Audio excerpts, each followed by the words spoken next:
Previously on Handbook for Mortals. Zaid, Scheherazade, Zaid, Scheherazade, Zaid. What are doors?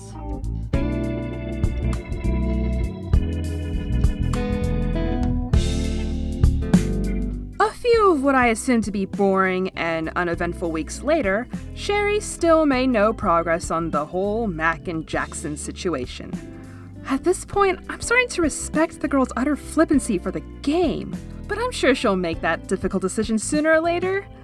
Much later. Sherry goes on for a bit about how she likes keeping their hanging out arrangements separate from the workplace. How she likes being with Jackson because he's easy to be around, and they always agree on everything. It's just the most boring and convenient season of The Bachelorette not on television, for good reason. Jackson is almost the perfect mate, minus the lack of magic abilities. Then we make a 90-degree pivot. Sherry informs that it's practically a law for us to not be with our own kind, which, yikes, that is awkward wording. It sounds like it's actually illegal to be with other magic users, not the other way around. 2, about how many of y'all constitute us? Considering there's an unofficial law in place, I'm guessing they're leaning more on the endangered side? See, it's these little things I'd rather know about, not whether Sherry thinks it's a good idea to hang out with Mac on Wednesday when she's just had afternoon tea and scones with Jackson the day before. Sherry continues. My mom instantly became an outcast for having me with a mortal. Whoa, wait. She has a dad? Yeah, shut up. I know she had to have been the fruit of some dude's loins. I know. But we're, hold on, let me see here. 47% in, and are just now finding out about the other parent? This is actually something that should have been integrated much earlier. The topic of her father never really lingered in my mind. He's been such a non-existence so far. Sherry and Della treated it as a non-issue, why shouldn't I? It's just another departed father who went out for smokes when she was a toddler and never came back. And they never looked back since. I mean, it still feels like a non-issue for Sherry, as she never goes into any details on her father, or even how she feels about him. She just exposits further on her people's law. Though, we do get a nice dose of, I can't risk that interbreeding. God forbid you birth a dirty squib and contribute to the demise of our gifted race.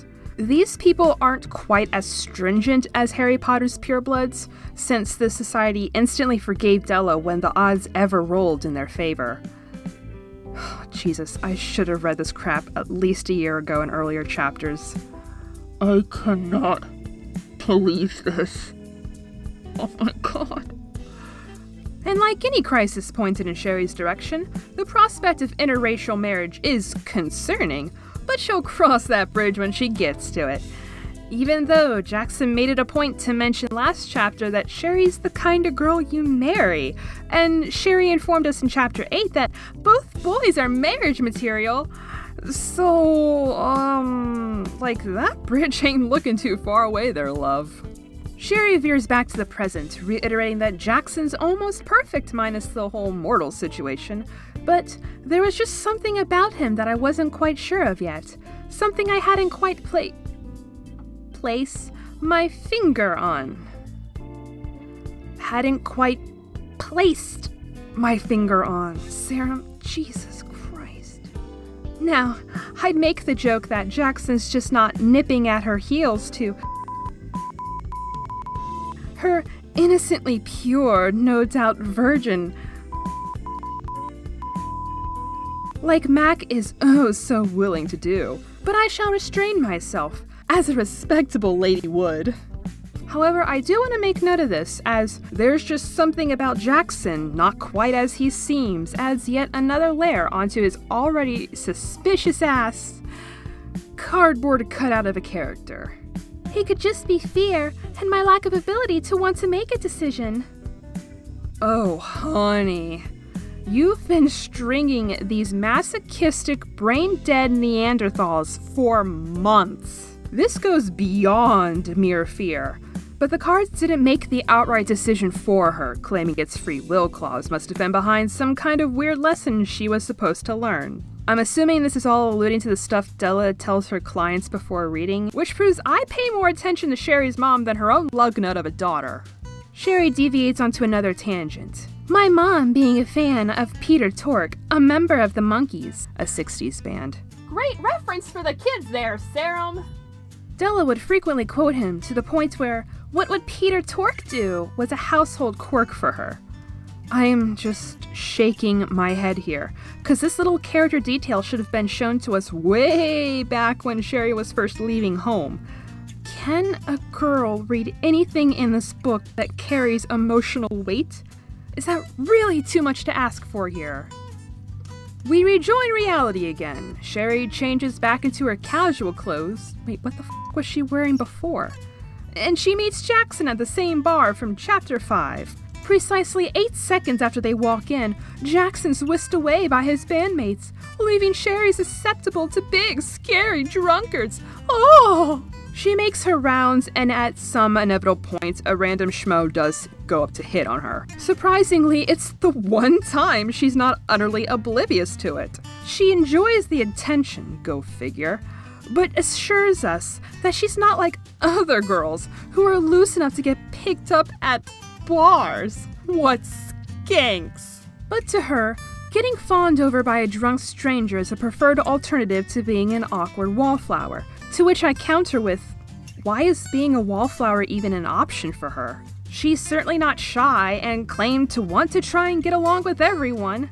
The bar is filled with her co-workers. Sherry doesn't need to make the cordial rounds. She should just insert herself anywhere and make the damn friends she claims to want. Sherry notices an upset-looking Mac approach them. Gee, I wonder why. He immediately asserts his dominance by introducing himself. The stranger, Justin, questions if Mac is Sherry's boyfriend. And, well... I could tell this was about to get interesting. I looked up at Mac, but I couldn't say anything. I guess the idea of competing against more than Jackson did not interest Mac one bit. Mac looked at me for a second, as if to ask me what he should say. I stayed silent. He was gonna have to figure this one out on his own. He looked back at Justin. It was a long, uncomfortable silence before Mac finally responded. Coworker.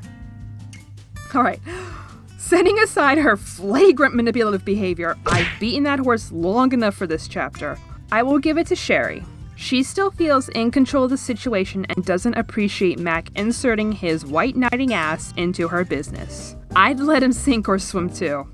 However, the longer I look at the paragraph, the more I find myself wondering if this is Sherry looking for an out on her romantic indecisiveness. She can't make up her mind. Here's a chance for the decision to be made for her. She doesn't need any agency. Nah, thinking is too hard for a woman. Predictably though, the coward chickens out and we're still trapped in farty stasis. But Max still forms a literal cock block between them and implores Sherry to join his crew for shots. She looks over at said crew idly standing by, picking their noses, and she's like, well, they don't certainly look like they're awaiting my glorious presence. Sherry would have normally said no just to spite him, and you know, same. However, she notices Mac giving her a, girl, this goon's gonna roofie and kidnap your dumb ass look. So she takes our gallant white knight up on his offer. Justin desperately protests, cause we'd all be fools to believe Mac's rescuing is unjustified. It was nice talking to you, but I came to hang out with the group, so I should get back to them. So Sherry says, but we just saw the contrary. In fact, we've just seen that she prefers to be flattered and gawked at by creepy drunk dude bros than hang out with any of her other colleagues, much less Max. Justin grabs Sherry's arm to pull her back, but Mac then yanks onto his arm to loosen the grip. We can all see where this is going, right? I can spare the rest of us and preemptively declare Mac the alphaist of peacocks? No? Really? Ugh, fine. Justin winces at Mac's vice grip, Wow, you jerk face! What's your problem, man? Quick straw poll to all 5% of my male viewers out there. How many of y'all incorporate the zinger of all zingers, jerk face, into your lexicon? Please comment below. Anyway, the commotion draws attention as these two bros are ready to engage in fisticuffs for the hand of the maiden who never wanted the situation to escalate this far. Tad steps in to simultaneously de-escalate the tension and warn Justin that the bar is filled with Mac's crew, who can and will throw hands. A statement that already becomes a call to arms as the Avengers halt everything and assemble. Chris, a 6'3" electrician big boy, steps forward to play role of menacing backup goon A. Jesus, there is so much testosterone emanating from this scene, it's putting me at risk of a secondhand hormonal imbalance. I know that's not how it works, just go with it. Okay, so here's the Cliff Notes version. Justin's friends try to drag him away. It fails. Justin charges at Mac, who pulls a classic Bugs Bunny maneuver. Justin's friends drag him off the premises, and Officer Brady disperses the crowd. Over before it could get exciting. Even Mac's disappointed. After all that, Mac and Sherry are left gawking at one another. Him trying to gauge if his display of big dick dominance successfully enticed his possible mate. But Sherry just meanders away to the nearest group of female coworkers, just so she can stay within earshot of Mac, who then hangs back with Tad. It's so awkward. Sherry mentions to us that the group she's with are talking about a new store in the Forum Shops that they are all super into, even though there was almost a full-on bar brawl right in front of them. But you know, bitches be shopping. She tunes the shallow, simple-minded ladies out and focuses on what Mac and Tad are saying. Tad questions if Mac and Sherry really are dating, and Mac is in total mindless denial over it. Again, Tad has nothing of it, claims this shit couldn't have happened unless he was serious about dating her. Otherwise, Sherry could talk to whomever she wants. They're not 15 and are too old for this kind of high school bullshit. Okay, I get what's being said, but there are other reasons why he would have stepped in there. Duh, it's 'cause you want to date her, is not the only feasible motivator. Other than that, does Serum truly have the right to make Tad criticize Mac over high school bullshit? She just forget how she portrayed dim-witted ace angler Sherry in chapters 7 and 8? Alright, Serum. Whatever. Tad huffs off, and Jackson swerves that character revolving door onto the scene.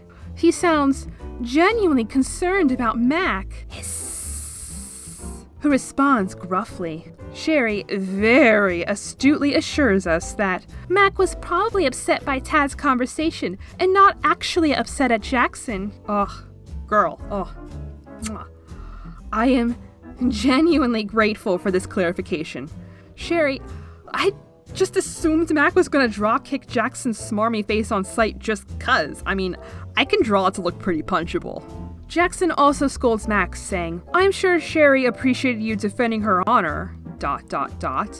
I just think that Sherry's a big girl, and she can handle herself. Only against other women who are younger and shorter than her, thank you very much. Mac agrees half-heartedly and walks away. Sherry monologues to us. I wasn't sure why Jackson made such a huge point to come say what he had to Mac, and was not sure what he had accomplished. Must have had something to do with me and the fact I was basically seeing both of them, but I didn't get what Jackson gained out of saying that to him. Okay, I got some words here. I believe Serum's intent here was to dick slap us across the face. To say, hey, white knighting is dumb. Consider how the woman feels. Which, alright, yeah, feminism. But all this is coming from the boy's mouth. Where's Sherry's say in all this? Her only opinion, that she internalized, was her desire for the conflict to end after it escalated past her comfort zone. Sherry can't wrap her big galaxy brain around why Jackson made his point to Mac in the first place. I can't wrap my big galaxy brain around why Serum chose to have Sherry exhaust her last brain cell at that moment. Sherry snaps out of her current daze by one of the ladies she's loitering around. The woman, Perla, asks Sherry slowly and purposely, you know how any of us would talk to this dimwit, what her favorite clothing store is. Sherry draws blanks for a hot minute. She's just not any good at that girl bonding thing. She spouts out Betsy Johnson, and it satisfies the shallow one-note shopping women's enough to turn their attention away from Sherry. Haha, success! I'm starting to doubt whether Sarah had any girlfriends when she was younger, cause she writes women worse than men. Even her self-insert doesn't know how to be around them. Sherry excuses herself, needing to leave the bar and clear her head, to figure out who and what she really wants. Reckon that still won't happen anytime soon. End of chapter. Whew. Now, I could pull the usual closing spiel out of my ass, but who cares? We've passed the halfway point, boys! Woo! We did it! Yay! Da da da da da da da da da da da da da da da da da. Ah, if I get a pair of binoculars and squint out into the distance, I think I can make out a finish line in the horizon. Ah, yay! You haven't beaten me yet, Handbook for Mortals. I'm still trudging on. In a year, I will be free. Why, hello there. So nice of you to drop by. If you'll please become utterly entranced by this crudely drawn hip swiveling, I'd like to deliver my ending spiel. Thank you all for watching. If you like what you see, and how can you not, look at these hips go.